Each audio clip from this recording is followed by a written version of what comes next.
«Eres basura humana, desaparece», gritó mi nuera mientras escupía mi comida en el plato. Mi hijo grababa todo con su móvil, riéndose como si fuera el mejor entretenimiento del mundo.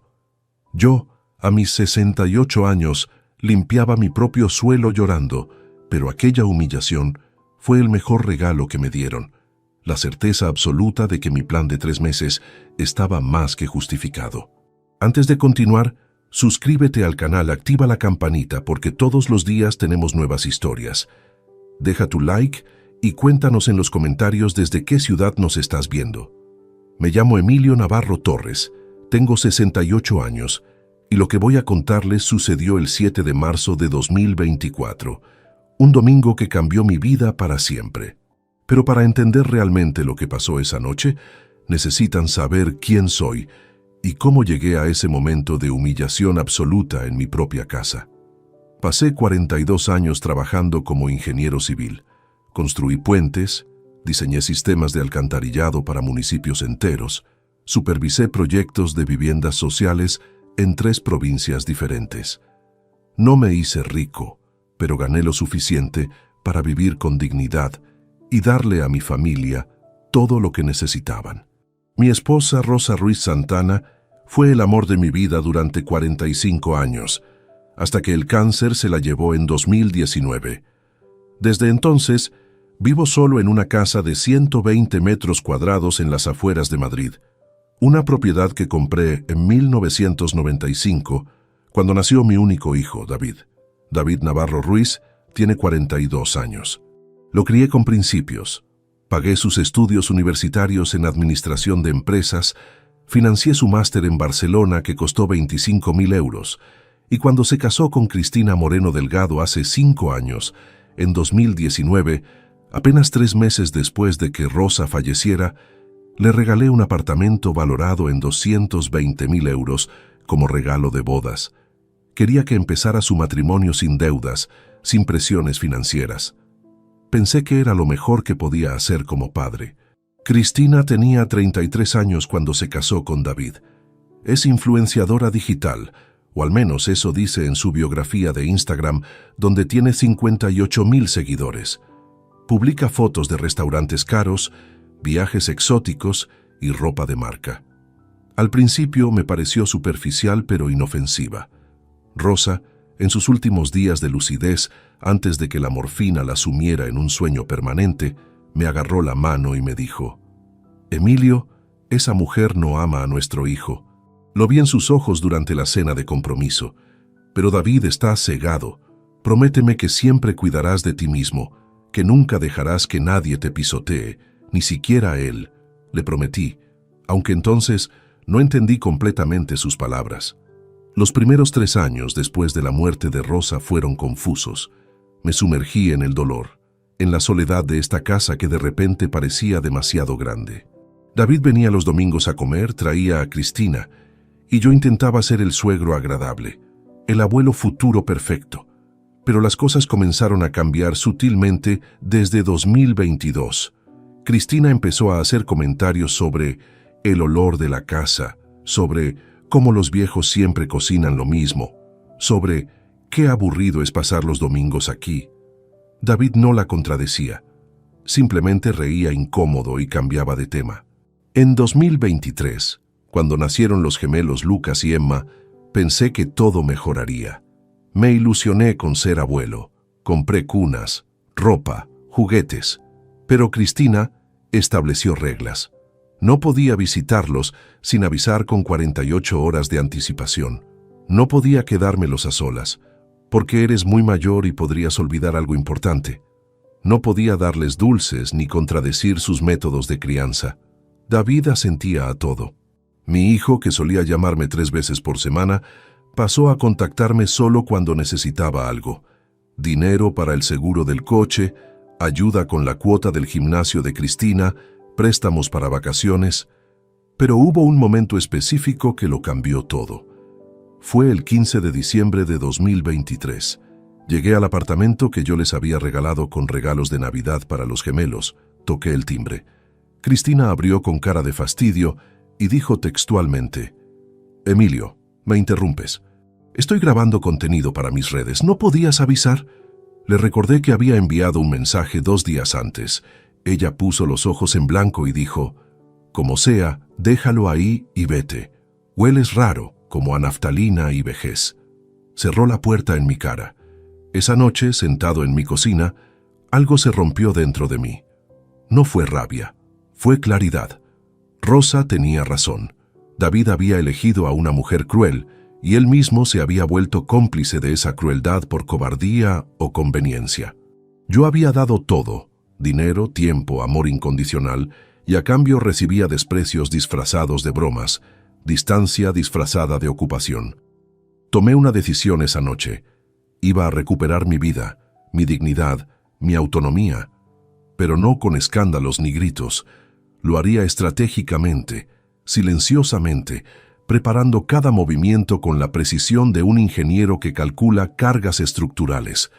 Durante enero de 2024, comencé mi plan.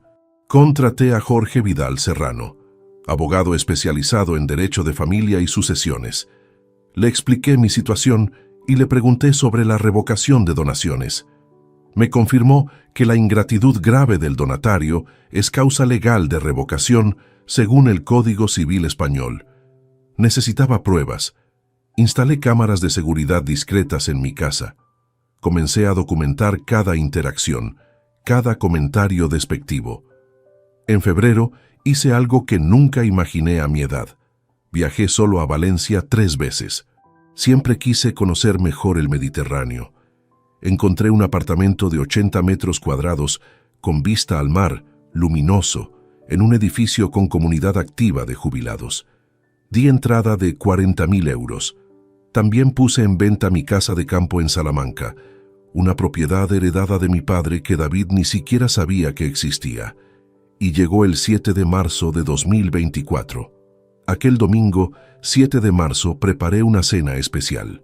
No era solo comida, era un último intento de recuperar algo que se había perdido, la conexión con mi hijo. Cociné albóndigas caseras con la receta de Rosa, esas que a David le encantaban cuando era niño. Puse la mesa con el mantel bordado que mi esposa usaba en ocasiones importantes. Compré pan fresco y preparé ensalada con tomates de mi pequeño huerto. Incluso limpié la casa durante 3 horas, asegurándome de que todo estuviera impecable. David confirmó que llegarían a las 8 de la tarde. A las 8:30 no habían llegado. A las 9 recibí un mensaje escueto. Llegamos en 20 minutos. Llegaron a las 9:40. Cristina entró con esa expresión de fastidio que ya conocía bien, revisando su móvil, sin siquiera saludarme. David murmuró un «Hola papá» sin mirarme a los ojos. Los gemelos se habían quedado con la madre de Cristina. Serví la cena. Cristina miró el plato como si le hubiera puesto veneno. ¿Albóndigas otra vez? Emilio, siempre cocinas lo mismo. Es deprimente comer aquí. Respiré profundo. Las cámaras estaban grabando desde el salón. Son las que le gustaban a David de pequeño, dije tranquilo. Ella soltó una risa sarcástica. David ya no es un niño, es un hombre adulto con estándares. ¿No compraste vino? ¿Otra vez ese vino barato de supermercado? David comía en silencio, hundido en su silla. Le miré esperando que dijera algo, que me defendiera aunque fuera mínimamente. Nada. Silencio absoluto. Cristina continuó. Además, esta casa huele raro. Huele a anciano, a cerrado. No sé cómo aguantas vivir solo aquí. Deberías vender esto e irte a una residencia de mayores, donde estés con gente de tu edad. Sentí la sangre hervirme, pero mantuve la calma. Esta es mi casa, Cristina. La compré hace casi 30 años. Aquí crecieron mis recuerdos con Rosa y con David. Ella puso los ojos en blanco. Ay, siempre con Rosa para arriba y para abajo. Ya murió, supéralo. La vida sigue. Además, esta casa es demasiado grande para ti solo. Es un desperdicio de espacio y dinero. Entonces probó las albóndigas. Dio un bocado, hizo una mueca exagerada de asco y delante de mis ojos escupió la comida masticada de vuelta al plato. «Esto está asqueroso. ¿Qué le pusiste? Sabe horrible». Se levantó bruscamente señalándome con el dedo. «Eres basura humana, Emilio. Basura. Desaparece. Me enfermas, viejo repugnante». Ojalá nunca hubieras nacido. Ojalá David tuviera un padre normal y no este anciano patético que nos hace perder el tiempo cada domingo. Me quedé paralizado. David sacó su móvil y comenzó a grabar. Grababa a su propia esposa humillándome, mientras él se reía por lo bajo, como si fuera una broma privada entre ellos. Cristina continuó. Mírate, 68 años y sigues solo, aferrado a esta casa llena de polvo y fantasmas. Das pena. Das lástima. Cada domingo venimos por obligación, porque David se siente culpable, pero la verdad es que nadie te soporta. Ni siquiera tus nietos quieren estar contigo porque eres aburrido y hueles mal. Las lágrimas comenzaron a caer por mis mejillas. No de tristeza, sino de rabia contenida, pero también de alivio, porque aquellas palabras confirmaban absolutamente todo lo que había sospechado durante meses. Cristina se giró hacia David. Vámonos, amor. No pienso quedarme un minuto más en este lugar deprimente con este viejo asqueroso. David guardó el móvil, todavía sonriendo, y asintió. Tienes razón, vamos. Se fueron sin despedirse. Escuché el portazo. Me quedé sentado, mirando el plato escupido, las albóndigas que había preparado con tanto cariño.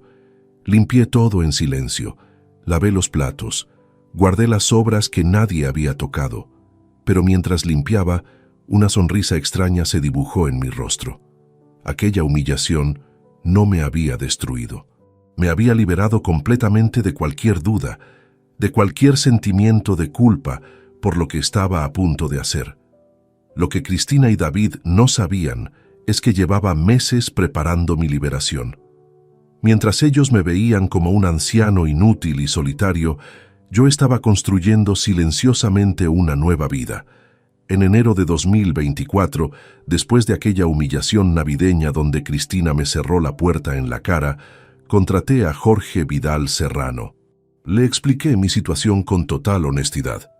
Le mostré mensajes, grabaciones de conversaciones telefónicas, donde David me pedía dinero con tonos cada vez más exigentes, documentos de transferencias bancarias que sumaban miles de euros en préstamos que nunca devolvieron. Jorge me explicó el concepto de revocación de donación por ingratitud grave. Según el artículo 648 del Código Civil Español, puedo revocar una donación si el donatario ha cometido contra mí alguna de las ofensas que dan lugar a desheredación. La grabación de esa noche del 7 de marzo era oro puro, legalmente hablando. Insultos graves, humillación documentada, presencia de mi hijo riéndose sin intervenir. Perfecta causa de revocación. Pero mi plan iba mucho más allá de simplemente quitarles el apartamento. Necesitaban entender que lo habían perdido todo, no por venganza, sino por consecuencias naturales de sus acciones. Durante febrero, mientras ellos disfrutaban de vacaciones en Tenerife, que parcialmente yo financié con un préstamo de 3.000 euros, yo visitaba Valencia 3 veces. La primera visita fue exploratoria. Caminé por el paseo marítimo, visité barrios, hablé con gente. La ciudad me enamoró inmediatamente. La segunda visita fue más concreta. Contraté a un agente inmobiliario y vi 12 apartamentos. Encontré el perfecto.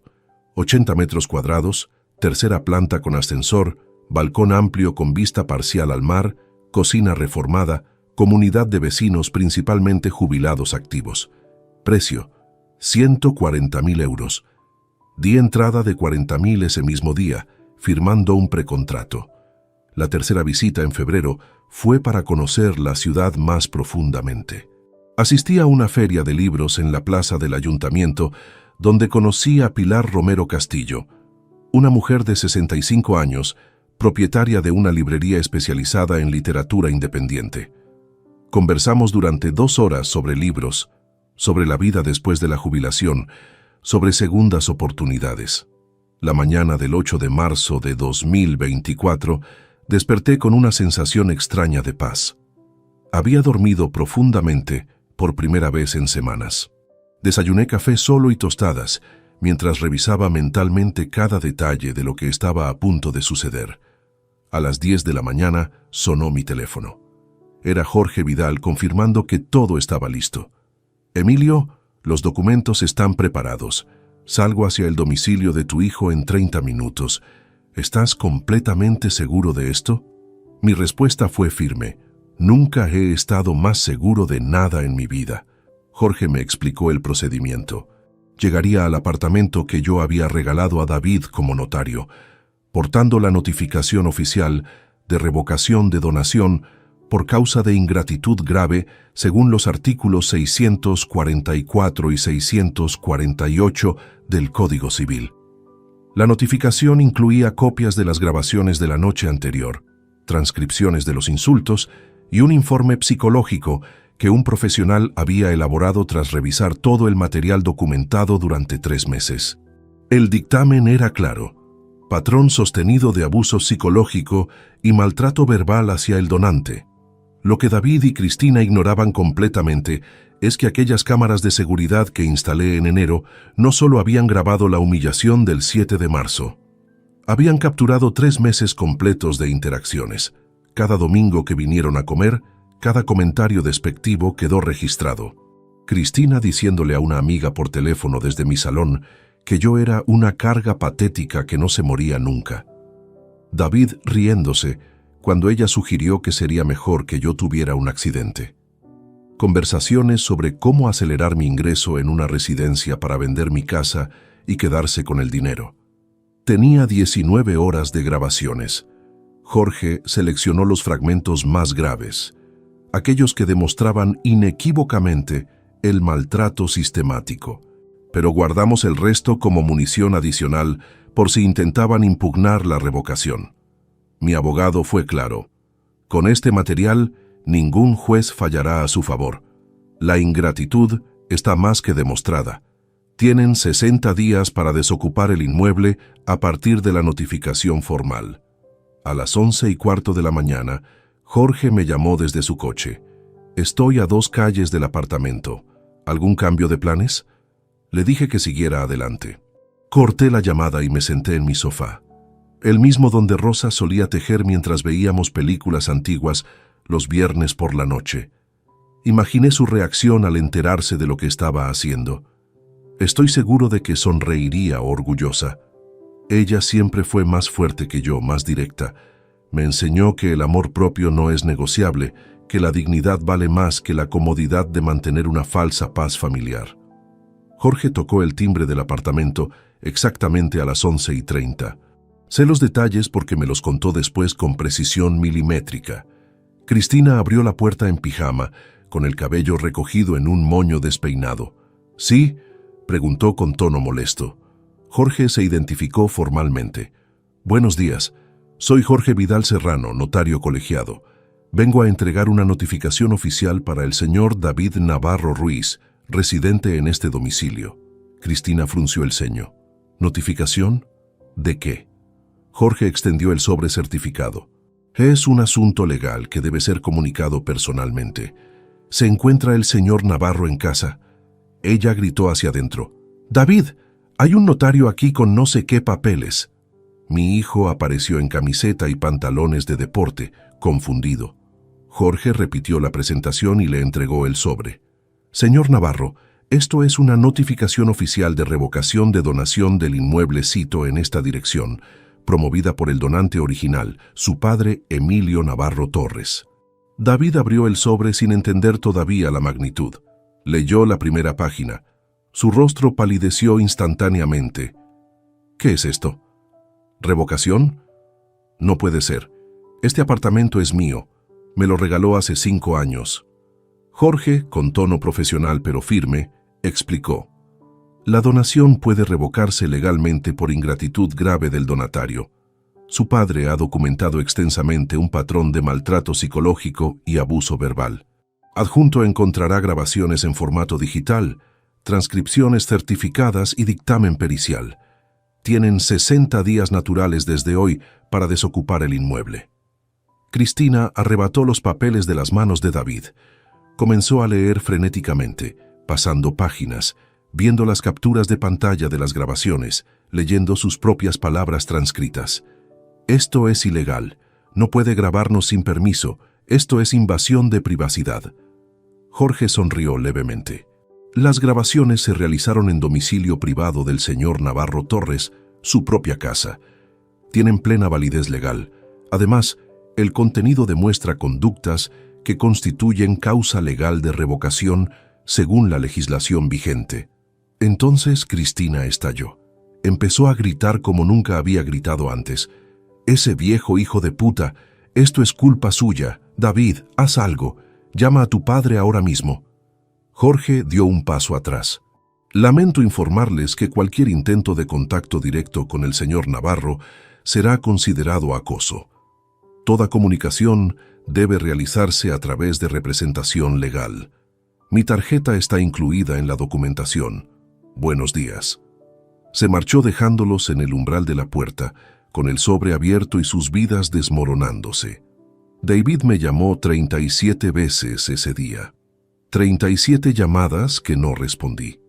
Me enviaron 42 mensajes de WhatsApp, desde súplicas hasta amenazas, desde promesas de cambio hasta insultos renovados. Bloqueé sus números temporalmente. Jorge me había advertido que intentarían manipularme emocionalmente, que usarían a los gemelos como moneda de cambio, que prometerían cualquier cosa para revertir la situación. Pero yo había tomado mi decisión con la cabeza fría, después de meses de reflexión. Esa noche, mientras cenaba solo en mi cocina, recibí un correo electrónico de Jorge con el acuse de recibo firmado. La notificación estaba oficialmente entregada. El plazo de 60 días comenzaba a correr. Miré por la ventana hacia el jardín trasero donde Rosa plantaba geranios cada primavera. El apartamento de 220.000 euros que les regalé volvería a ser legalmente mío. Pero más importante que el dinero era el mensaje. Ya no era el anciano sumiso que aceptaba humillaciones a cambio de migajas de atención familiar. Los días siguientes, al 8 de marzo, fueron extrañamente tranquilos. Mantuve los teléfonos bloqueados y dediqué mis horas a recordar conversaciones que había intentado olvidar durante años.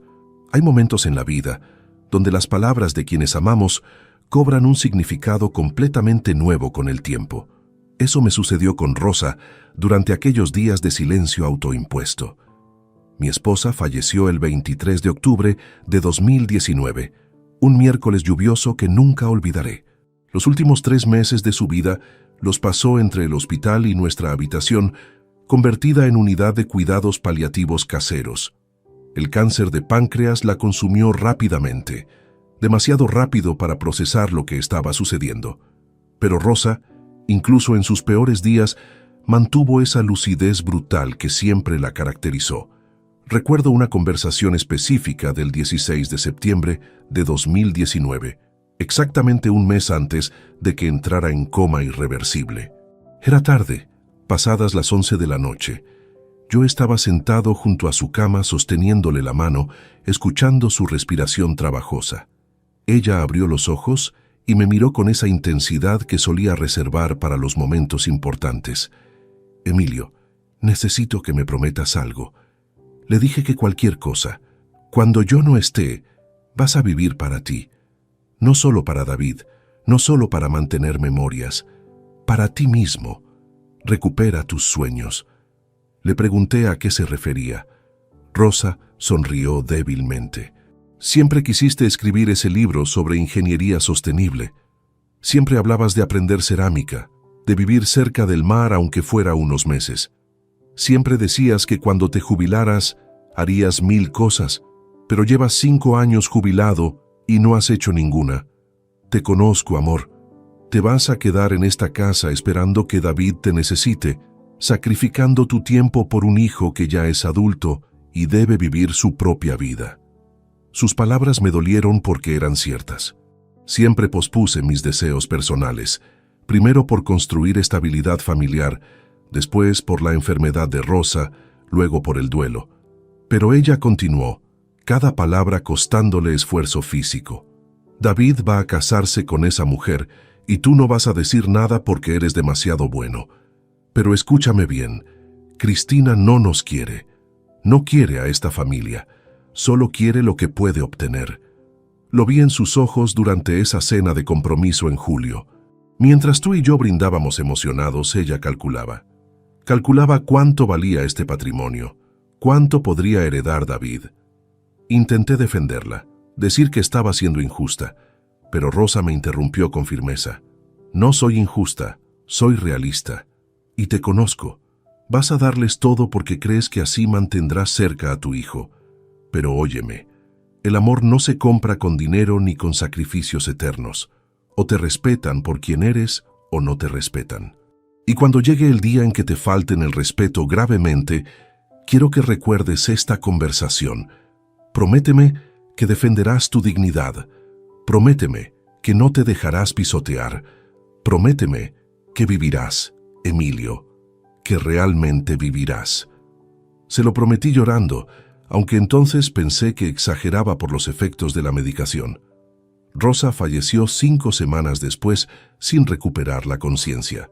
Durante el funeral, Cristina estuvo más preocupada por su maquillaje arruinado por las lágrimas falsas que por consolar a David. Debí prestar atención a esa señal. Los años siguientes confirmaron cada palabra de Rosa. Me convertí exactamente en lo que ella temió. El padre complaciente, el banco familiar, el anciano solitario esperando llamadas que llegaban solo cuando necesitaban algo. Hasta que aquel 15 de diciembre de 2023, cuando Cristina me cerró la puerta en la cara diciéndome que olía a vejez, algo hizo clic en mi cerebro. Escuché la voz de Rosa como si estuviera junto a mí. Defiende tu dignidad. Esa noche empecé a planear en serio. No fue venganza, fue liberación. Durante enero de 2024, contraté a Jorge, instalé cámaras, comencé a documentar. Pero también hice algo más importante. Empecé a recuperar mis sueños pospuestos. Compré un cuaderno nuevo y escribí en la primera página: Proyectos Vida, Emilio Navarro, 68 años. Debajo listé todo lo que había abandonado: escribir sobre ingeniería sostenible, aprender cerámica, vivir cerca del Mediterráneo, conocer gente nueva, crear algo significativo más allá del ámbito familiar. En febrero hice mi primer viaje exploratorio a Valencia. La ciudad me deslumbró desde el primer momento. Caminé por el paseo marítimo de la Malvarrosa, sentí la brisa marina, observé jubilados haciendo ejercicio, grupos de mayores jugando cartas en terrazas. Había vida más allá de Madrid, más allá de esperar llamadas de un hijo ingrato. El 18 de febrero asistí a una feria de libros en la plaza del Ayuntamiento de Valencia. Había stands de editoriales pequeñas, autores locales presentando obras, talleres literarios. En uno de esos stands conocí a Pilar Romero Castillo, propietaria de una librería llamada Palabras del Sur. Mujer de 65 años, viuda también, con esa energía contagiosa de quien ha encontrado propósito después de la pérdida. Conversamos durante 2 horas sobre literatura, sobre cómo ella transformó su dolor en un negocio cultural próspero, sobre segundas oportunidades. Pilar me habló de su grupo de lectura que se reunía todos los jueves, de talleres de escritura creativa, de cómo Valencia tenía una comunidad increíble de jubilados activos que desafiaban el estereotipo del anciano pasivo. Me dio su tarjeta. Si alguna vez decides vivir aquí, búscame. Siempre necesitamos más voces en nuestras tertulias. Guardé esa tarjeta como un tesoro. El 10 de marzo de 2024, 2 días después de la notificación legal, redacté una carta para David. No la envié por correo electrónico ni WhatsApp.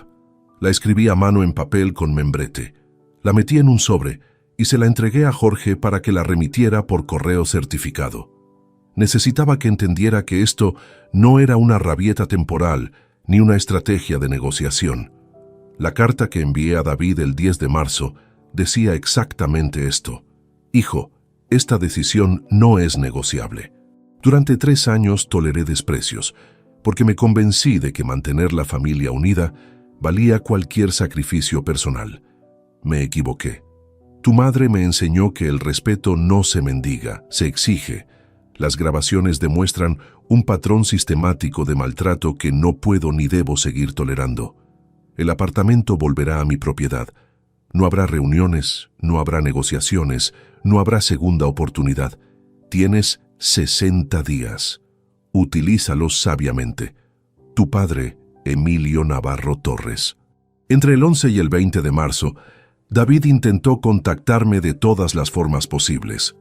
Llamadas desde números desconocidos que no respondí, mensajes a través de primos lejanos que educadamente rechacé.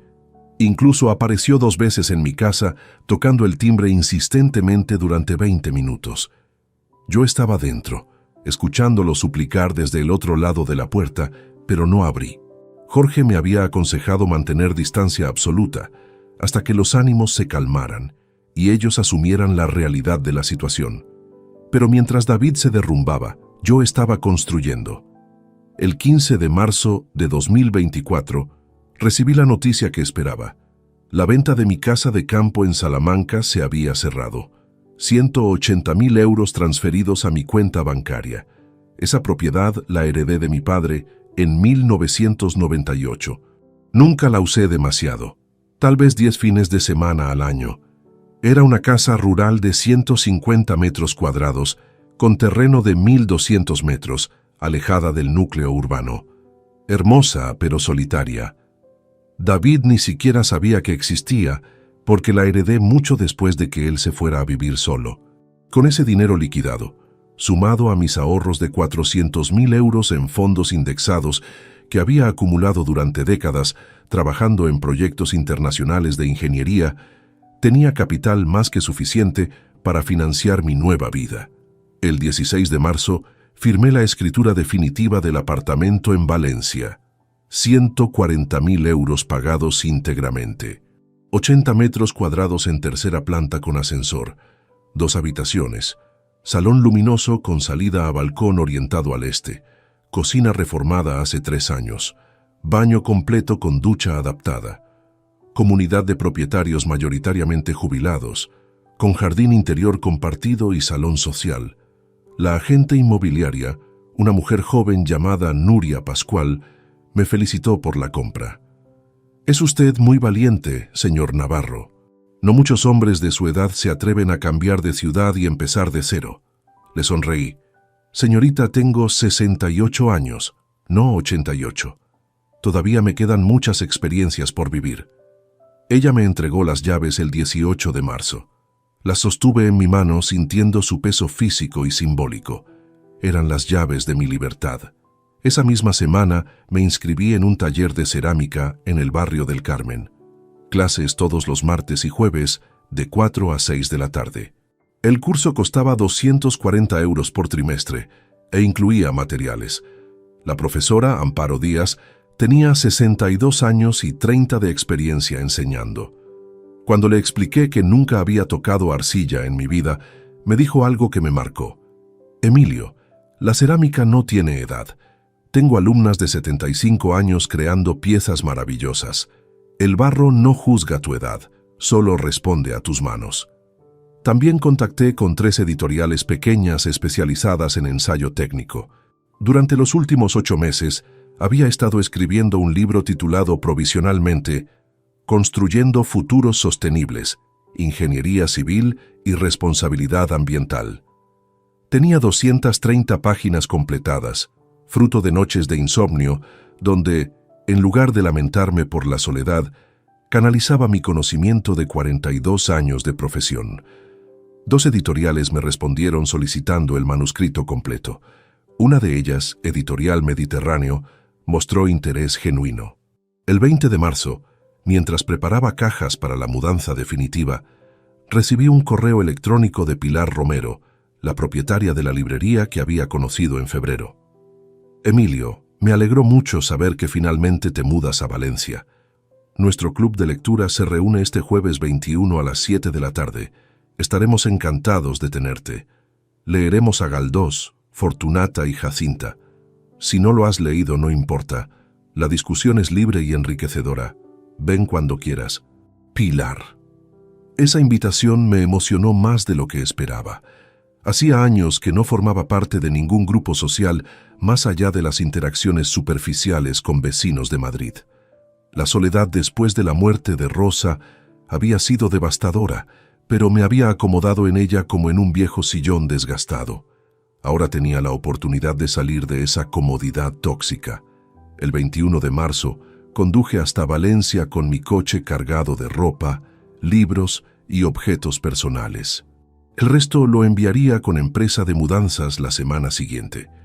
Llegué a mi nuevo apartamento pasadas las 3 de la tarde. Abrí la puerta y entré en mi espacio, verdaderamente mío, sin fantasmas del pasado ni expectativas ajenas. Coloqué la fotografía de Rosa en la mesita del salón. Ella sonreía en esa imagen tomada en Menorca durante nuestro 20º aniversario. «Lo estoy haciendo, amor», le dije en voz alta. «Estoy viviendo como me pediste». A las 7 menos cuarto estaba frente a la librería de Pilar. Palabras del Sur ocupaba un local estrecho pero acogedor en una calle peatonal del centro histórico. Vitrinas repletas de libros, pósters de autores clásicos, aroma a papel y café. Entré tímidamente. Había 12 personas sentadas en círculo, copas de vino tinto en mano, conversando animadamente. Pilar me vio y se acercó sonriente. «Emilio, bienvenido oficialmente a Valencia». Me presentó al grupo. 3 hombres y 9 mujeres, edades entre 58 y 74 años, jubilados de profesiones diversas. Esa primera reunión del club de lectura duró hasta las 10 de la noche. No habíamos hablado de Galdós más de 40 minutos. El resto del tiempo conversamos sobre experiencias vitales, proyectos personales, sueños pospuestos. Me sorprendió descubrir cuántas personas mayores estaban reinventándose después de jubilaciones, viudedades o rupturas familiares. Teresa Campos, exmaestra de 70 años, había publicado su primera novela a los 67. Manuel Ortega, excontable de 64, daba clases de guitarra flamenca a niños en centros culturales. Todos tenían historias de renacimiento. Cuando llegó mi turno de presentarme, fui honesto. Me llamo Emilio Navarro, ingeniero civil jubilado desde hace 5 años. Acabo de mudarme a Valencia escapando de una situación familiar tóxica. Tengo 68 años y siento que mi vida verdadera está comenzando ahora. Hubo asentimientos comprensivos. Nadie hizo preguntas invasivas. Pilar levantó su copa. Por los nuevos comienzos, sin importar cuándo lleguen. Brindamos. Al salir, un hombre de unos 70 años se acercó. «Emilio, soy Antonio Blanco Medina. Escuché que eres ingeniero civil. Yo soy arquitecto retirado. Me gustaría charlar contigo sobre un proyecto que tengo en mente. ¿Tienes tiempo para un café mañana?» Acepté intrigado. Quedamos a las 11 en una cafetería del barrio de Ruzafa. Antonio llegó puntual con una carpeta llena de bocetos y planos. Durante la siguiente hora me explicó su visión. Llevo 3 años diseñando un concepto de viviendas colaborativas para mayores. No residencias tradicionales, sino comunidades autónomas, donde jubilados con cierta capacidad económica puedan vivir independientemente, pero con servicios compartidos, jardines, talleres, biblioteca común, cocina opcional comunitaria. El problema es que necesito a alguien con conocimientos estructurales y experiencia en construcción sostenible. Los arquitectos diseñamos bonito, pero ustedes los ingenieros hacen que funcione. Me mostró renders tridimensionales. 8 viviendas individuales de 60 metros cuadrados cada una, dispuestas en forma de herradura alrededor de un jardín central.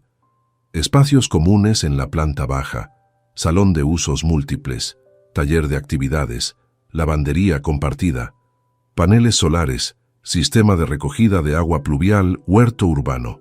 Era brillante. ¿Has calculado costes?, pregunté. Antonio asintió. Estimación inicial: 900.000 euros incluyendo terreno, construcción y licencias.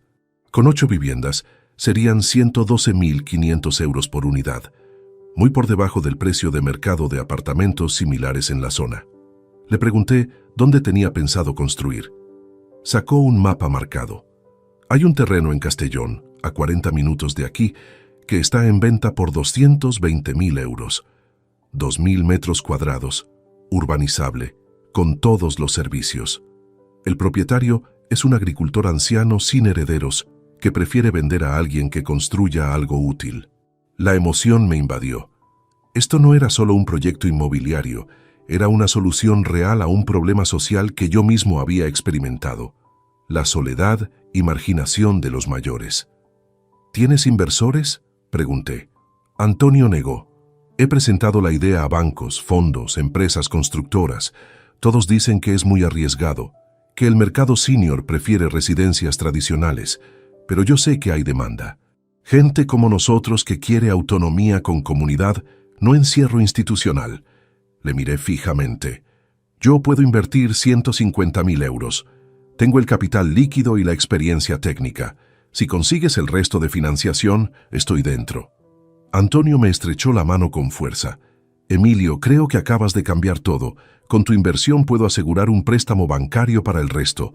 Dame 2 semanas para reorganizar números y presentar un plan de viabilidad sólido.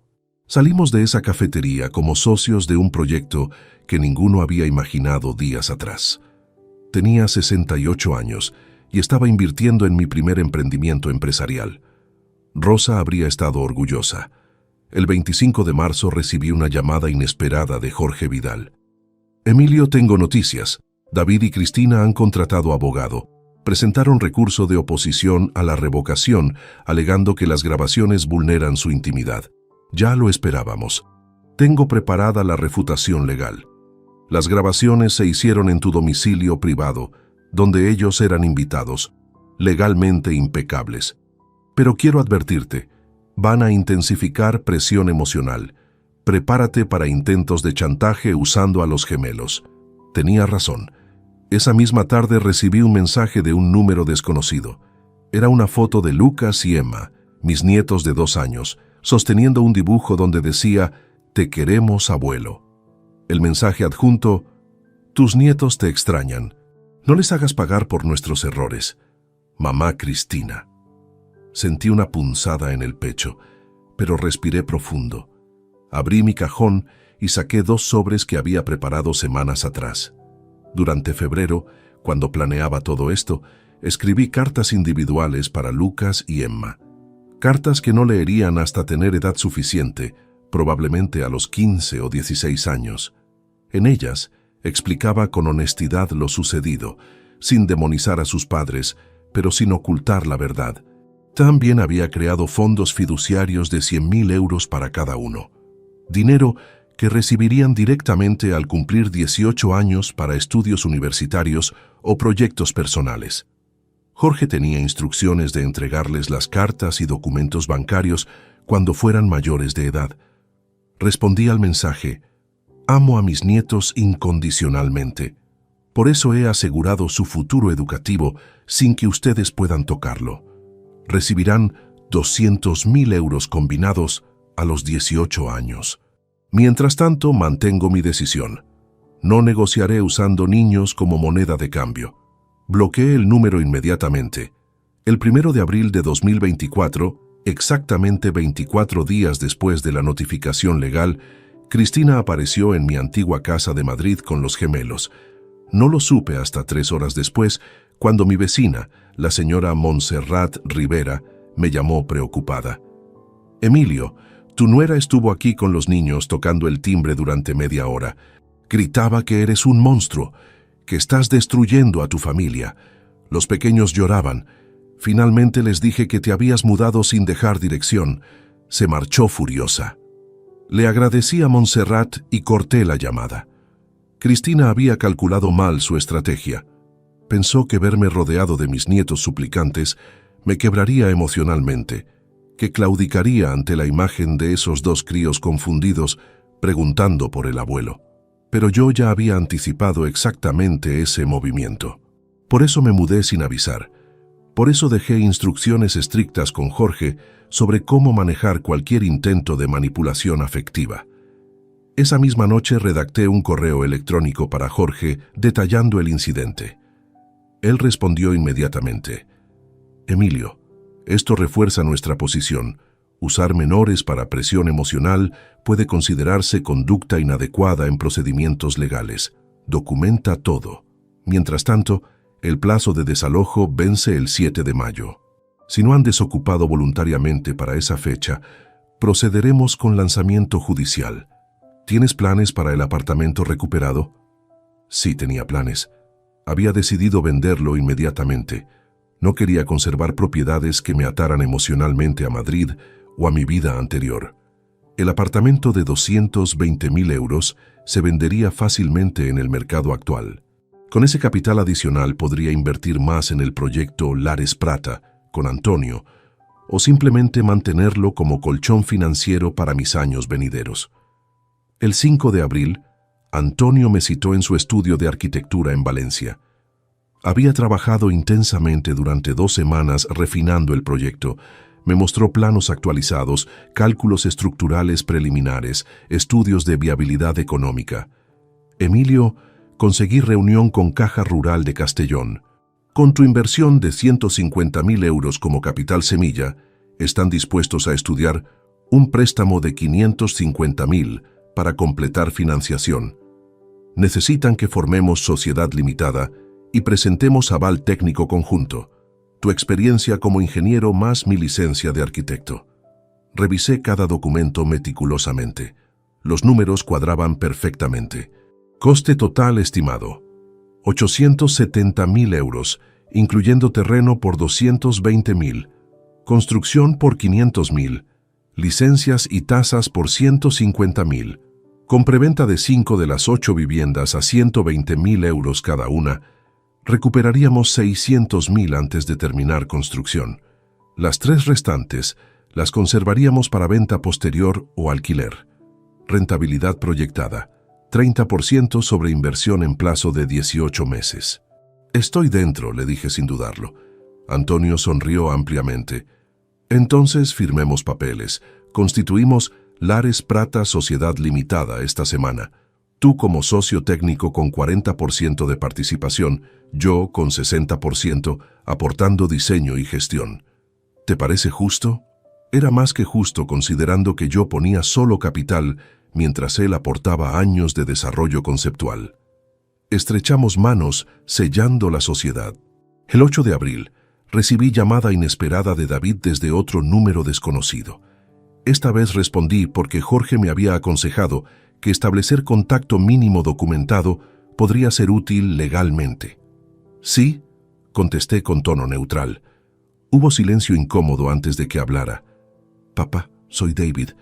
Por favor no cuelgues, solo quiero hablar 5 minutos. Esperé sin responder.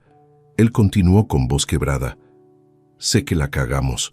Sé que Cristina se pasó de la raya y yo fui un cobarde por no defenderla. Pero papá, nos están desahuciando. Tenemos 3 semanas para encontrar vivienda. Con 2 niños pequeños. Los alquileres están por las nubes. No tenemos ahorros suficientes porque siempre contamos con tu apoyo. Pensábamos que siempre estarías ahí. Y ahí estuve, respondí firmemente. Durante 5 años.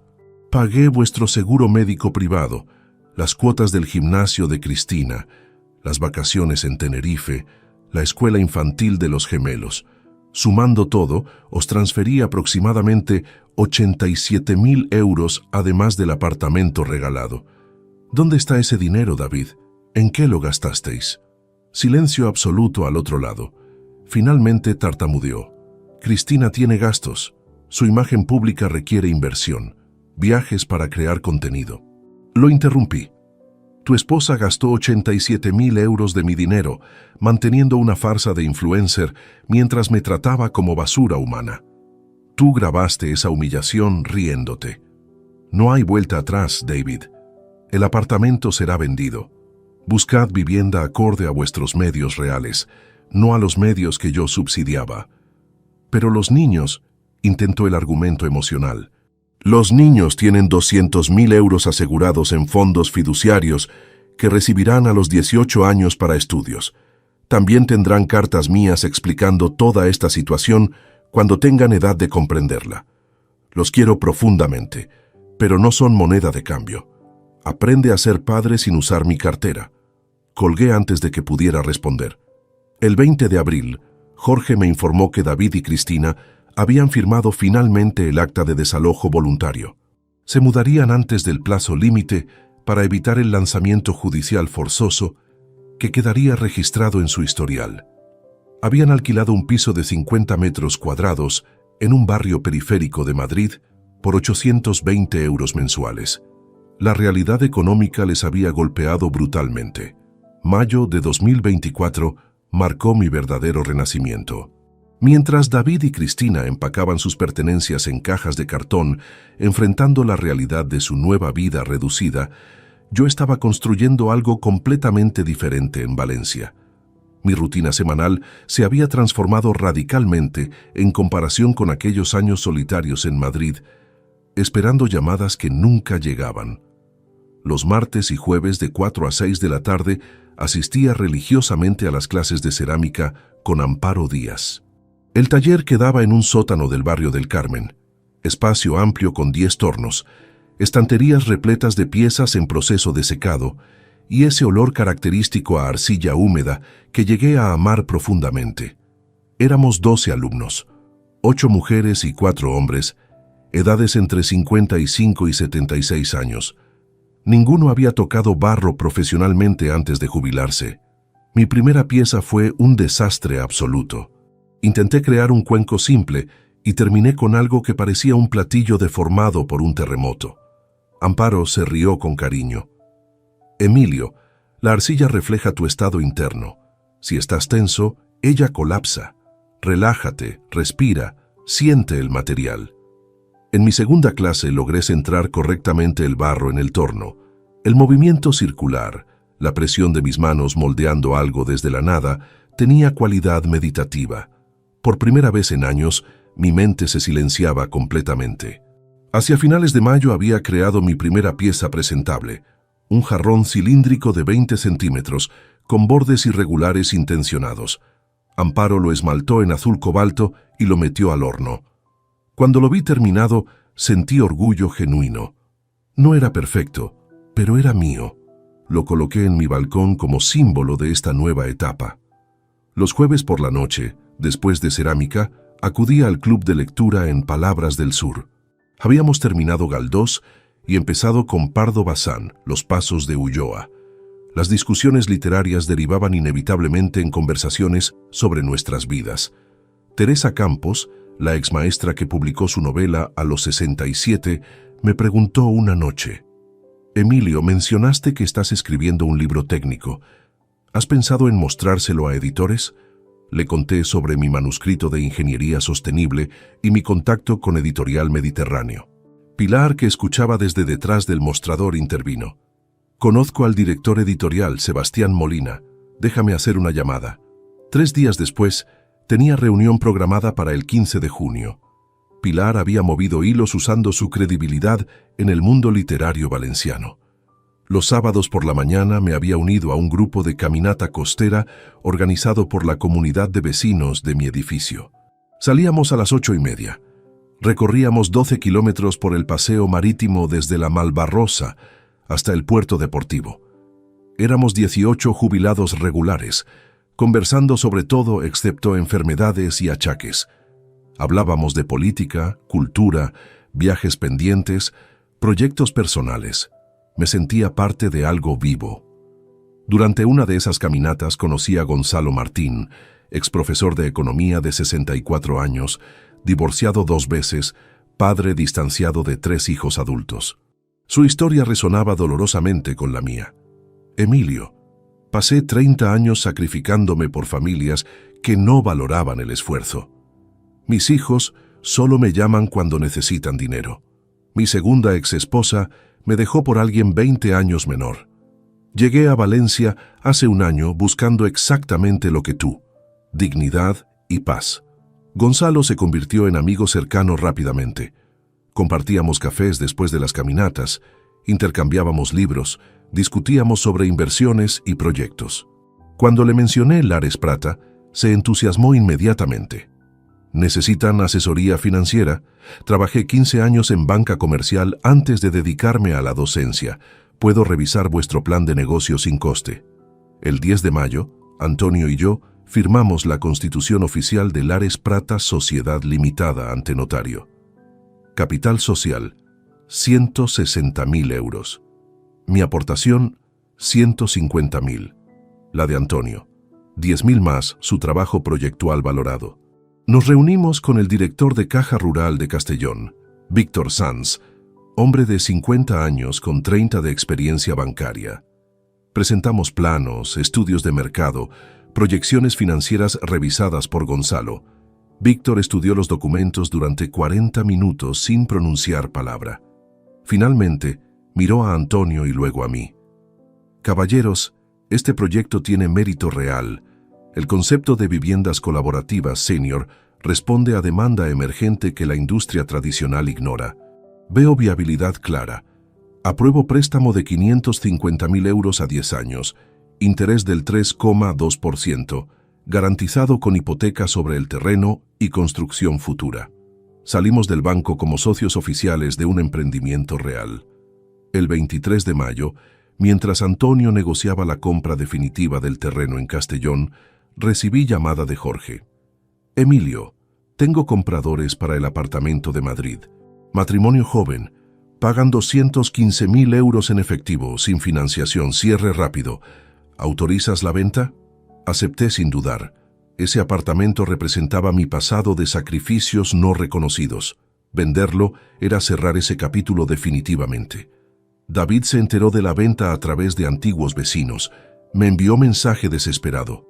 Papá, ese apartamento era mi hogar. ¿Cómo puedes venderlo a extraños? Al menos deberías habernos dado opción de comprarlo. Respondí brevemente. Era mi propiedad legalmente recuperada. Hago con ella lo que considero apropiado. Que tengas buena vida. Junio de 2024 llegó con calor mediterráneo y cambios profundos. El 15 de ese mes tuve mi reunión con Sebastián Molina de Editorial Mediterráneo. Su oficina estaba en un edificio modernista restaurado cerca del Mercado Central. Sebastián tenía 52 años, gafas de montura metálica y esa mirada analítica de quien lee profesionalmente durante décadas. Le entregué el manuscrito impreso, 230 páginas tituladas Construyendo futuros sostenibles, Ingeniería civil y responsabilidad ambiental. Pasó 2 horas revisándolo mientras yo esperaba nervioso bebiendo agua mineral.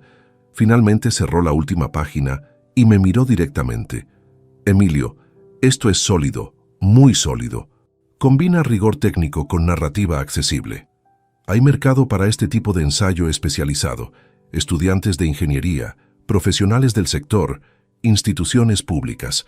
Propongo contrato de publicación con 1000 ejemplares en primera tirada, distribución nacional, lanzamiento en marzo de 2025, adelanto de 3.000 euros contra regalías del 8%.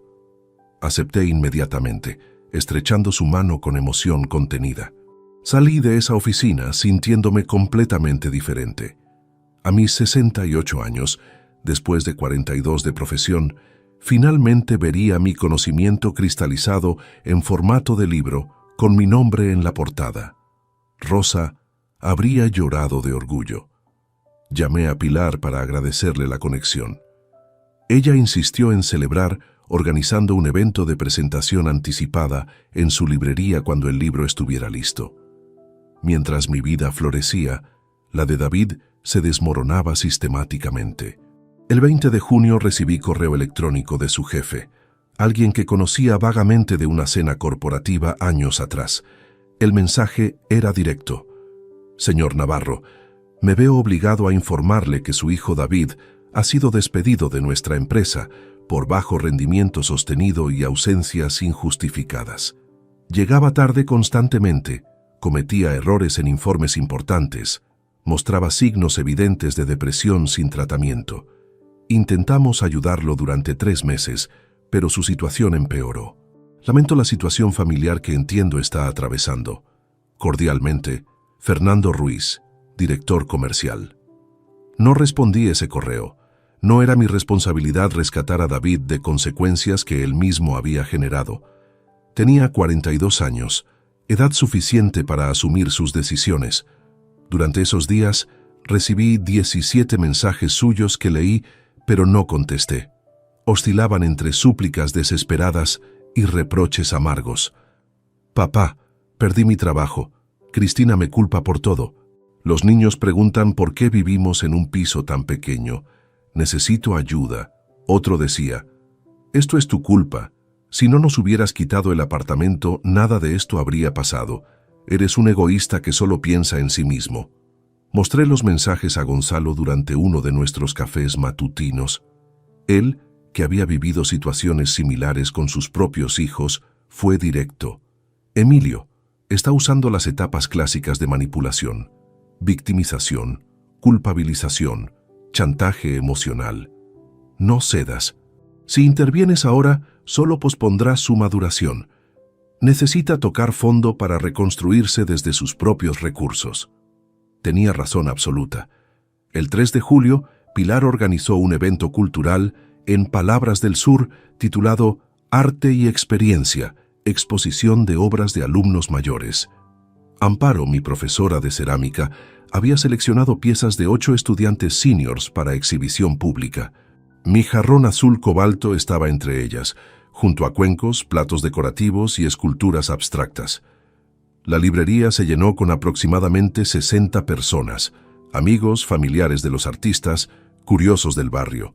Cuando llegó mi turno de hablar sobre mi pieza, sentí nerviosismo adolescente. Esta es mi primera creación cerámica después de 68 años, sin tocar arcilla jamás.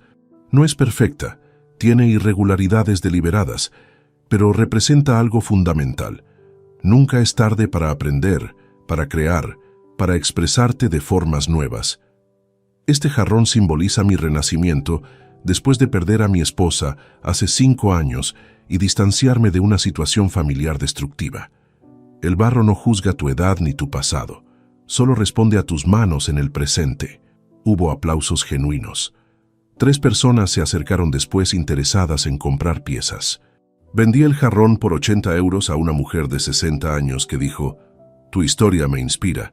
Acabo de divorciarme después de 35 años de matrimonio abusivo. Ver que alguien puede renacer me da esperanza». Le entregué el jarrón con emoción. Esos 80 euros valían infinitamente más que cualquier cantidad que hubiera dado a David durante años de dependencia forzada. El proyecto Lares Prata avanzaba aceleradamente. Antonio había cerrado la compra del terreno en Castellón el 28 de junio por 220.000 euros. El 5 de julio iniciamos trámites para licencias de construcción. El arquitecto técnico contratado estimaba inicio de obras para septiembre si toda la documentación municipal se aprobaba sin contratiempos. Habíamos recibido 4 consultas serias de potenciales compradores interesados en preventa. Todos jubilados entre 62 y 70 años, buscando exactamente lo que ofrecíamos: comunidad sin institucionalización. Septiembre de 2024 llegó con el inicio oficial de la construcción de Lares Prata. El 15 de ese mes asistimos a la ceremonia simbólica de colocación de la primera piedra en el terreno de Castellón. Estaban presentes el alcalde de la localidad, 2 concejales, periodistas de 3 medios regionales y los 4 compradores que habían confirmado preventa. Antonio pronunció un discurso emotivo sobre envejecimiento digno y arquitectura con propósito social. Cuando me pidió que hablara, mantuve brevedad. Tengo 68 años y esto representa la inversión más importante de mi vida, no por el dinero, sino por el significado. Estamos construyendo comunidad, no solo edificios. Las obras comenzaron formalmente el 18 de septiembre con una empresa constructora local especializada en edificación sostenible. El cronograma establecía finalización para marzo de 2025, 12 meses justos desde aquel domingo 7 de marzo, cuando Cristina escupió mi comida y cambió mi vida para siempre. La ironía del calendario no pasó desapercibida. El 23 de septiembre recibí llamada de Claudia Herrera, periodista del diario regional Levante, especializada en temas sociales y proyectos comunitarios. Señor Navarro, me gustaría entrevistarle sobre Lares Prata para un reportaje extenso. Su historia personal combinada con este proyecto tiene potencial de inspirar a muchas personas mayores que sienten que su vida útil terminó con la jubilación. Acepté nervioso. Nunca había dado entrevistas públicas. La entrevista se publicó el domingo 4 de octubre, ocupando página completa con fotografías del terreno en construcción, renders del proyecto terminado. y una imagen mía frente a los planos arquitectónicos. El titular decía: Emilio Navarro, ingeniero jubilado de 68 años, invierte sus ahorros en revolucionar la vivienda senior tras distanciarse de familia tóxica. El artículo detallaba mi trayectoria profesional, la pérdida de Rosa, el distanciamiento de David sin entrar en detalles escabrosos y mi renacimiento en Valencia. Incluía declaraciones textuales mías. Durante años viví para otros, sacrificando proyectos personales por mantener una paz familiar falsa. Cuando finalmente prioricé mi dignidad, descubrí que la vida a los 68 puede ser más plena que a los 40. Lares Prata no es solo un negocio, es demostrar que los mayores tenemos capacidad, creatividad y derecho a vivir con autonomía y comunidad. El artículo terminaba con información de contacto para interesados en el proyecto. La repercusión fue inmediata y abrumadora. En 48 horas, recibimos 37 consultas de potenciales compradores, 18 solicitudes de entrevista de otros medios y 3 invitaciones para charlas públicas. Antonio estaba eufórico. Emilio, esto es oro mediático. Deberíamos planear expansión inmediata. Con esta visibilidad podemos replicar el modelo en otras ciudades. Yo mantuve cautela. Terminemos el primero perfectamente antes de soñar con imperios. El 11 de octubre, la Universidad de Valencia me contactó formalmente. El Departamento de Arquitectura y el Programa de Estudios sobre Envejecimiento me invitaron a dar una conferencia el 20 de noviembre titulada Ingeniería Social, diseñando espacios para un envejecimiento activo. Honorario de 1.200 euros más gastos. Acepté temblando. Nunca había hablado ante audiencias académicas formales. Pilar se ofreció a ayudarme a preparar la presentación. David vio el artículo de Levante. Lo sé porque el 5 de octubre recibí un correo electrónico suyo. No era de súplica ni de rabia. Era diferente. El asunto decía simplemente: papá. El cuerpo del mensaje: vi tu entrevista en el periódico. No tengo palabras. Construiste una vida completa, un proyecto empresarial, publicarás un libro, das conferencias universitarias. Todo en 6 meses. Y yo perdí mi trabajo hace 4 meses y sigo sin encontrar nada estable. Cristina presentó demanda de divorcio la semana pasada. Me quitará la custodia de los gemelos porque no puedo demostrar ingresos fijos. Vivo en un estudio de 30 metros cuadrados que cuesta 500 euros mensuales, como una vez al día para ahorrar. No te escribo pidiendo dinero. Solo necesitaba decirte que finalmente entiendo. Entiendo quién eras y qué perdí. No el dinero, papá.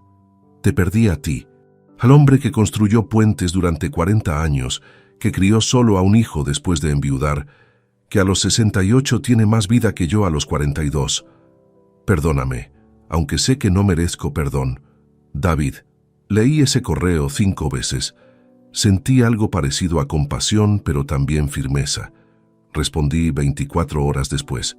David, agradezco tu honestidad, pero el perdón no borra consecuencias.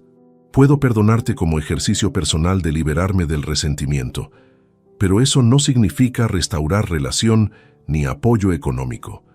Tienes 42 años, edad perfecta para reconstruirte desde tus propias fuerzas como yo hice a los 68. Aprende de esto, enseña a tus hijos cuando puedas verlos que el respeto es la base de cualquier vínculo. Te deseo sinceramente que encuentres tu camino. Emilio. No hubo más respuestas. Gonzalo, cuando le conté, asintió aprobando. Perdonar sin rescatar. Eso es madurez emocional genuina. Le diste dignidad al reconocer su carta, pero también consecuencias al mantener límites. Perfecto equilibrio. El proyecto Lares Prata alcanzó 50% de construcción a finales de octubre. Las 8 viviendas mostraban estructuras completas, techos instalados, ventanas colocadas. Antonio y yo visitábamos la obra cada viernes, documentando avances. Habíamos vendido 6 de las 8 unidades en preventa, recuperando 720.000 euros. El banco estaba satisfecho con el ritmo de amortización. Mi conferencia del 20 de noviembre en la Universidad de Valencia Atrajo 140 asistentes, estudiantes de arquitectura, profesores, profesionales del sector inmobiliario, gestores de residencias geriátricas. Hablé durante 90 minutos sobre diseño inclusivo, sostenibilidad aplicada a vivienda senior y la importancia de entender envejecimiento como etapa de plenitud potencial, no declive inevitable. Diciembre de 2024 llegó con frío invernal mediterráneo, pero mi vida irradiaba calidez que nada tenía que ver con temperaturas externas. El 12 de diciembre cumplí 69 años. Pilar organizó una celebración sorpresa en Palabras del Sur con 35 invitados, amigos del club de lectura, compañeros de cerámica, vecinos de mi edificio, Antonio y el equipo de Lares Prata, Gonzalo, Amparo, incluso Sebastián Molina de Editorial Mediterráneo. Cuando entré a la librería a las 7 de la tarde, esperando la reunión habitual del jueves, todos gritaron ¡sorpresa!, al unísono. Había guirnaldas colgadas, una mesa llena de tapas valencianas, vino tinto de Utiel Requena y un pastel de chocolate con 69 velas encendidas. Me emocioné hasta las lágrimas. En todos mis años previos, los cumpleaños se celebraban con llamadas protocolarias de David pidiendo disculpas por no poder visitarme debido a compromisos laborales de Cristina. Este era diferente. Estaba rodeado de personas que elegían estar conmigo, no por obligación familiar, sino por afecto genuino. Pilar pidió silencio y levantó su copa. Emilio, hace apenas 10 meses llegaste a Valencia escapando de una situación dolorosa. En este tiempo te has convertido en parte esencial de nuestra comunidad. Escribiste un libro que se publicará en marzo, creaste un proyecto empresarial innovador que ya está cambiando vidas, aprendiste cerámica, diste conferencias universitarias, pero sobre todo nos enseñaste que la edad no determina tu capacidad de reinventarte. Por ti, por tus 69 años jóvenes, por muchos más aniversarios juntos. Brindamos. Teresa, la exmaestra que publicó su novela a los 67, me entregó un regalo envuelto. Era una primera edición de Fortunata y Jacinta de Galdós, el libro que discutimos en mi primera reunión del club. La dedicatoria escrita a mano decía, para Emilio que como Fortunata encontró su redención eligiendo la dignidad sobre la comodidad. Con admiración, Teresa. Casi no pude hablar para agradecer. Antonio anunció novedades sobre Lares Prata. Amigos, el proyecto estará completamente terminado en febrero de 2025. Las 8 viviendas están vendidas. Hemos recibido solicitudes para replicar el modelo en Alicante y Murcia. Emilio y yo estamos evaluando expandirnos, formando red de comunidades colaborativas senior por todo el litoral mediterráneo. Nada de esto existiría sin la visión y valentía de este hombre. Más aplausos, más abrazos. Esa noche, ya en mi apartamento, me senté en el balcón con una copa de vino mirando las luces de la ciudad. Saqué mi teléfono y revisé las fotografías almacenadas. Había una de Rosa tomada en 2014, durante unas vacaciones en Menorca. Sonreía con ese brillo especial que tenía cuando era genuinamente feliz. Le hablé en voz baja. Lo hice, amor. Cumplí la promesa que te hice. Estoy viviendo de verdad, no solo existiendo. Ojalá pudieras ver todo esto. El 16 de diciembre, 4 días después de mi cumpleaños, recibí un sobre certificado de Madrid. Era una carta manuscrita de David. No había remitente digital, solo papel y tinta azul. La abrí con manos temblorosas. Papá, escribo esto a mano porque necesito que sepas que cada palabra lleva esfuerzo real, no solo teclas presionadas mecánicamente. Han pasado 9 meses desde aquella noche horrible del 7 de marzo. 9 meses donde perdí todo. El apartamento que tú nos regalaste, mi trabajo, mi matrimonio, la custodia diaria de mis hijos. Vivo en un estudio diminuto trabajando como repartidor de comida a domicilio, ganando 1.100 euros al mes. Veo a Lucas y Emma 2 fines de semana al mes, bajo supervisión de la madre de Cristina, porque el juez determinó que mi situación habitacional no es adecuada para menores. Cada día me levanto a las 5 de la mañana, monto en una bicicleta eléctrica y reparto pedidos durante 10 horas. Regreso agotado, como algo rápido, y me duermo pensando en todo lo que arruiné. Pero hace 3 semanas sucedió algo. Vi tu conferencia en la Universidad de Valencia. Alguien la subió a YouTube.